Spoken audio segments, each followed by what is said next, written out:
ఓం సాయిరామ్. సమర్థ సద్గురు సాయినాథ్ మహారాజుకి జై. సాయి భక్తులందరికీ నమస్కారం అండి. మన బాబాగారి దయ వల్ల మనందరం బాగుండాలి, సంతోషంగా ఉండాలి అని చెప్పి మనస్ఫూర్తిగా కోరుకుంటూ ఈ రోజుటి వీడియో స్టార్ట్ చేస్తున్నాను ఫ్రెండ్స్. ఇక ఈరోజు వీడియోలో మనం చూడబోయేది ఏంటి అంటే, తల్లి, ఇప్పటి వరకు నిన్ను ఏడిపించిన వారి ఆటను నేను కట్టిస్తాను. నువ్వు ఇప్పటి వరకు ఏడ్చిన దుఃఖానికి సమాధానం ఇదేనమ్మా.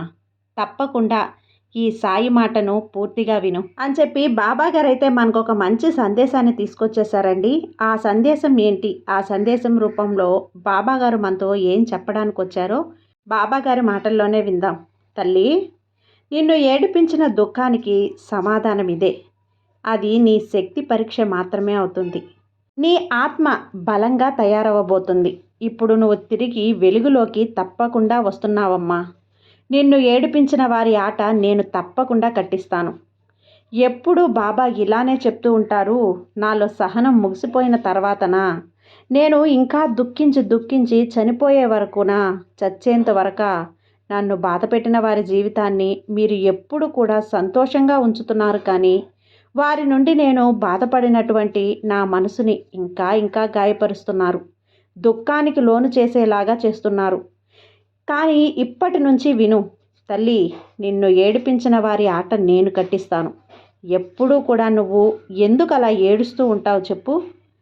ఎవరైనా ఒక చిన్న మాట అన్నా, ఒక చిరునవ్వు వెనుక నిన్ను అవమానించారన్న భావన నీకు వచ్చినా కూడా ఆ మనసు ఎందుకు వెక్కి వేడుస్తుంది తెలుసా? నీవు ఏడిపించిన దుఃఖానికి సమాధానం ఈ సాయినాథుడే.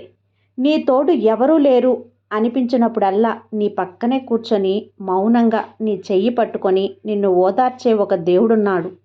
అతడే నీ సాయి. నీ బాధలన్నీ నిశ్శబ్దంగా వింటున్నాడమ్మా.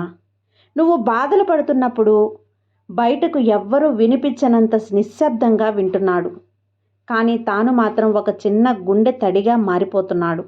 నిన్ను చిన్న అవమానించిన వారు గర్వంగా తిరుగుతూ ఉన్నా కూడా నువ్వు ఎప్పుడూ కూడా నీ నమ్మకాన్ని వదలకండి. ఎందుకంటే ఆ నమ్మకమే ఒకరోజు నీ జీవితాన్ని తలకిందులుగా మార్చేస్తుంది. కాబట్టి నువ్వు మౌనంగా ఉన్నావు, రేపు నువ్వే గర్వంగా మాట్లాడుతావు. ఈరోజు నువ్వు ఏడుస్తున్నావు అంటే రేపు నిన్ను ఏడిపించిన వాళ్ళే నీ ముందు తప్పకుండా తల వంచుతారు బిడ్డ. కానీ ఈ మధ్యకాలంలో ఒక మానసిక కష్టానికి, నువ్వు నష్టానికి, నీ మనోభంగానికి ఒక మాట, నువ్వు ఒంటరిగా లేవమ్మా. నువ్వు ఒంటరిగా ఉన్నావు అని అనుకుంటున్నావు. నువ్వు నమ్మిన దేవుడు నిన్ను అసలు విడిచిపెట్టడు. ఆ కన్నీళ్లను ఎప్పుడూ కూడా చూసి నిశ్శబ్దంగా ఉన్నాడు అంతే. తప్పకుండా నీకు మంచి సమయం ఇంకా ఎదురు చూసి ఇప్పుడు ఇవ్వబోతున్నాడు అని అర్థం బిడ్డ. నువ్వు నమ్మిన దేవుడు నిన్ను అస్సలు విడిచిపెట్టడు. కాబట్టి నువ్వు ఎదుర్కొంటున్న బాధలు నీకు శాపం కాదు, అవి నీ శక్తికి అర్థం చేసుకునే మార్గం. నువ్వు గెలిచే ముందు ఈ లోకం నిన్ను ఓడిపోతున్నావు అని అంటుంది కదా, కానీ నీ గెలుపు ముందు అన్నీ మౌనమైపోతాయి. ఇప్పుడు నీకు ఏం జరగకపోయినా సరే అన్నీ నీ మంచికే జరుగుతుంది అనుకో. అప్పుడే నీకు తోచకపోయినా ఓ రోజు నీవే అనుకుంటావు, నన్ను ఏడిపించిన వాళ్ళకన్నా నన్ను మౌనంగా చూసిన నా సాయి గొప్పవాడు అని. సాయి నీ పక్కనే ఉన్నాడు, చూపించడు కానీ తోడుగా ఉంటాడు అని నిజాన్ని నువ్వు గుర్తుపెట్టుకోవాలి బిడ్డ. ఎప్పుడైనా కానీ ఏ పరిస్థితుల్లోనైనా సరే మార్చగల శక్తి నీ విశ్వాసంలో తప్పకుండా ఉంటుంది. ఆ పరిస్థితులు కానీ ఆ పరిస్థితులను మార్చగలిగేటువంటి శక్తి నిరంతరం నీలో ఉంటుంది బిడ్డ. నిన్ను ఏడిపించిన వారి ఆట నిజంగా ఆగిపోతుంది. అందుకే ఈ రోజు నుండి ఒక మాట తలుచుకో, నన్ను ఏడిపించిన వాళ్లకు జవాబు అవసరం లేదు, నా సాయి నా తరపున మాట్లాడతాడు అని. నీకు తప్పకుండా ఏదైనా కానీ నీ సాయి ఎల్లవేళలా నీకు తోడుగా ఉంటానని మరలా గుర్తు చేస్తున్నాను. నీ కోరిక నెరవేరడం లేదు అని చెప్పి చాలా రోజుల నుంచి నువ్వు ఎంతో మదన పడుతున్నావు కదా. అది ఏ సమస్య అయినా సరే, నీకు సంతాన ప్రాప్తి కోసం కావచ్చు, నీ ఉద్యోగం కోసం కావచ్చు, ధనప్రాప్తి కోసం కావచ్చు, ఇంకా మానసిక ప్రశాంతత కోసం కావచ్చు, ఇలా ఏదైనా సరే నీ కల ఎందుకు నెరవేరడం లేదు, ఎందుకు ఆలస్యం అవుతుంది బాబా అని నువ్వు నన్ను పదే పదే అడుగుతున్నటువంటి ప్రశ్నలన్నింటికీ కూడా నేను నీకు తప్పకుండా సమాధానం ఇవ్వబోతున్నాను. ఎప్పుడైనా కానీ ఒకటి గుర్తుంచుకో, ఆలస్యం జరిగితే కానీ ఆశీర్వాదం విలువ తెలుస్తుంది. నీ కల నెరవేరాలి అని నువ్వు కోరుకున్నప్పుడు నువ్వు సిద్ధంగా ఉన్నావా? సాయి కోరుకునే స్థితిలో ఉన్నావా? ఆయన ఎప్పుడు మన కోరికను నిరాకరించడని నువ్వు ఎప్పుడైనా అనుకున్నావా? నా ఆశీర్వాదానికి, బాబా ఆశీర్వాదానికి నువ్వు తగినంతగా సిద్ధంగా ఉన్నావా అని ఎప్పుడైనా నువ్వు అనుకున్నావా బిడ్డ? అదే నీ పరీక్ష. బాబా ఎప్పుడూ పరీక్ష పెడుతుంటాడు. నువ్వు నమ్మినటువంటి నీ భగవంతుడు నీకు ఖచ్చితంగా పరీక్షలు పెడుతూనే ఉంటాడమ్మా. గుర్తుంచుకో, విశ్వాసం ఉంచు, శ్రద్ధ సబూరిని అలవర్చుకో. ఇది నీ సాయి చెప్పినటువంటి అతి ముఖ్యమైన మాటలని గుర్తుపెట్టుకో. నీకు కల వచ్చిందా? అర్థం ఏమిటంటే ఆ కలను ఇవ్వటమే సాయికి అవసరం కాబట్టి. ఇప్పటికే నేను నీ మార్గాన్ని సిద్ధం చేస్తున్నాను. ప్రతి కళ సత్యం అవ్వబోతుంది బిడ్డ. కానీ అదే సమయంలో ఆ కళను సాకారం చేసుకునే సమయంలో మనం ఓపికగా ఉండాలి. పదే పదే చెప్తున్నాను కదా. శాంతంగా కూర్చోమ్మా, గాబరా పడకు, అస్సలు భయపడకు. నీ జీవితాన్ని నేను చూస్తున్నాను. నువ్వు రోజు ఏడుస్తున్నావు. నీ మనసు లోపలే ఎప్పుడూ కూడా చెప్పుకుంటూ ఉన్నావు కదా, ఎప్పుడు బాబా నా కోరిక నెరవేరుతుంది, నన్ను ఏడిపించిన వాళ్ళు గెలిచినట్లు కనిపిస్తున్నారే, ఎప్పుడు వాళ్ళకి నాకు దుఃఖంని తీర్చేది ఎప్పుడు, వాళ్ళకి దుఃఖాన్ని కలిగించేది ఎప్పుడు అని. గెలుపు నీదే. ఓర్పుగా ఉండమ్మా. నీ దుఃఖానికి సమాధానం త్వరలో వస్తుంది. ఇప్పుడే నీ పక్కనే ఉన్నాను.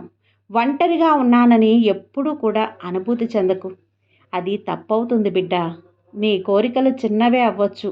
ఏదైనా కానీ చిన్న వస్తువు కోసం కూడా నువ్వు ఏడుస్తున్నావు. కానీ నేను నీ జీవితంలో వెలుగును నింపబోతున్నాను. వేచి చూడు, ఆశతో ఉండు. ఈరోజే చాలా దగ్గరలోనే ఉంది. నిన్ను బాధ పెట్టినటువంటి నీ బంధువులు కానీ, నువ్వు దూరం చేసుకున్నటువంటి నీ బంధం కానీ మళ్ళీ మీరు కలవబోతున్నారు. నిన్ను నమ్మినప్పుడు నేనెప్పుడూ నిన్ను వదలలేను. నీవు పని లేకపోయినా సరే, నీవు ఒంటరిగా ఉన్నా సరే, నీ ఒడిలోని నమ్మకంగా తప్పకుండా నీకు ధనం అందుతుంది బిడ్డ. అదృష్టం తలుపు తట్టబోతుంది. తలుపు తెరిచే సమయం నీ జీవితంలోకి రాబోతుందమ్మా. నీ జీవితంలో తలుపులన్నీ కూడా మూసుకుపోయినప్పటికీ నీకు అనిపించవచ్చు. కానీ ఒక్క తలుపు తెరుచుకుంటే చాలు, దేవుడా అది నీ బ్రతుకంతా మార్చేస్తుంది అని అనుకుంటూ ఉంటావు కదా. ఇప్పటి వరకు నీకెవ్వరూ లేరన్నట్లా అనిపించి ఉండొచ్చు. కానీ నీ పక్కనే నేనున్నానని ఎప్పుడైనా నువ్వు అనుభూతి చెందావా? నువ్వు నన్ను పిలిచిన ప్రతిసారి నేను నిన్ను వింటున్నాను. ఇప్పటి వరకు దూరంగా ఉన్న నీ జీవిత భాగస్వామి మళ్ళీ దగ్గరవుతున్నారు. ప్రేమలో పడిన వాళ్ళందరూ కూడా మళ్ళీ కలుస్తారు. కనిపించని సంతోషం వస్తుంది. నీ కోరిక తప్పకుండా నెరవేరుతుంది. తప్పు కాదు, ఇప్పటికే పనులు జరుగుతున్నాయి తల్లి. నిన్ను నువ్వు తెలియకపోయినా కూడా నీ పేరు మీద ఒక మంచి సమయం నీకు తప్పకుండా రాబోతుంది. ఆ బంధం నిన్ను తప్పకుండా అర్థం చేసుకోబోతుందమ్మా. తల్లిదండ్రుల బంధమైన, అన్నా చెల్లెల బంధమైన, అక్కా చెల్లెల బంధమైన, స్నేహితులు కానీ, భార్యాభర్తలు కానీ, ఇంకా ఏదైనా కానీ, అంటే నువ్వు ఏ బంధాన్ని అయితే కోల్పోయావో ఆ బంధం నీకు మరలా తిరిగి రాబోతుంది అని చెబుతున్నాను. నిన్నిష్టపడుతున్నటువంటి, నిన్ను ప్రేమించిన వారందరూ కూడా నీపై ఎక్కువ మక్కువ చూపి నిన్ను దగ్గర చేసుకోబోతున్నారమ్మా. వారి తప్పును తప్పకుండా తెలుసుకుంటారని గుర్తుపెట్టుకో. నీకు సంతాన ప్రాప్తి కలగాలని చాలా రోజులుగా నన్ను ప్రార్థిస్తున్నావు కదా. ఈసారి నీ ప్రాణానికి ఒక కొత్త ఆశ రాబోతుంది. బిడ్డ రూపంలో వరం లభించబోతుందని చెప్తున్నాను. ఎందుకు అలా పదే పదే భయపడుతున్నావు? ఏమీ కోల్పోలేదు. నాపై నమ్మకంగా ఉన్నవాళ్ళు ఎప్పటికీ ఖాళీ చేతులతో వెళ్ళరు. నీవు నా పాదాల దగ్గర కన్నీరు పెట్టావు కదా. ఇప్పుడు నేను నీ కన్నీరు తుడిచే సమయం నాకు వచ్చింది. ఈరోజు నీకు తప్పకుండా ఒక కొత్త ప్రారంభం కాబోతుంది బిడ్డ. నీ కోరిక తప్పకుండా నెరవేరుతుంది. నీ సాయి నీతోనే ఉన్నాను అనే విషయాన్ని గుర్తుపెట్టుకో. నా బాబా నాతోనే ఉన్నారు అని భయపడకుండా ధైర్యంగా ఉండు. నీ సాయి నీ తోడు ఉండగా నీకు భయం ఎందుకు చెప్పు. సర్వేజన సుఖినో భవంతు. జై సాయిరామ్.